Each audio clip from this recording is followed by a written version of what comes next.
అన్ని రకాలుగా నేరాలు చేసి వచ్చినటువంటి వాళ్ళు ఉన్నారు. అయ్యా ఎందుకు పారిపోలేదు వీళ్ళు? ఈ జైల్లో ఉన్నటువంటి నేరస్తులు ఎందుకు పారిపోలేదు?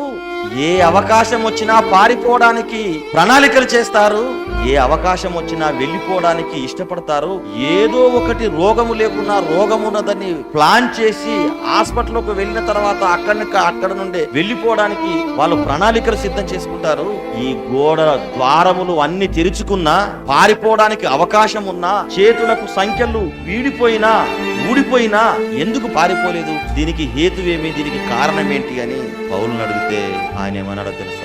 అయ్యా, శిక్షలకు మారని వారు నా రక్షకుని మాటలకు మారిపోయారు. చట్టాలకు మారని వాళ్ళు నా యేసు స్వామి మాటలకు మారిపోయారు. సెక్షన్లకు మారని వారు క్రీస్తు యొక్క విలువైన సంగతులకు మారిపోయారు. లోకంలో మారిపోనంటూ ఎవరైనా ఉన్నారంటే ఏ నేరస్తులైనా యేసుక్రీస్తులకు మారిపోవలసిందే. ఆ చెరసాలలో ఉన్న వాళ్ళందరూ కూడా వాళ్ళు కూడా ఏం చేస్తున్నారు? ఇప్పుడు మేము మారిపోయామయ్యా నా యేసుక్రీస్తు మాటలకు, ఆయన నోటి నుండి వచ్చేటువంటి దయగల మాటలకు మేము ముక్తులమైపోయాము. లోకంలో మమ్మల్ని ఏది మార్చలేదు, కానీ యేసుక్రీస్తు చెప్పినటువంటి మాటలకు మేమందరము మారిపోయాము.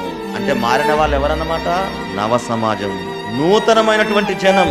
ఎందుకు అలా మారిపోయారంటే వాళ్ళ హృదయములో ఉన్నటువంటి మలినాన్ని యేసుక్రీస్తు తీసివేశాడండి.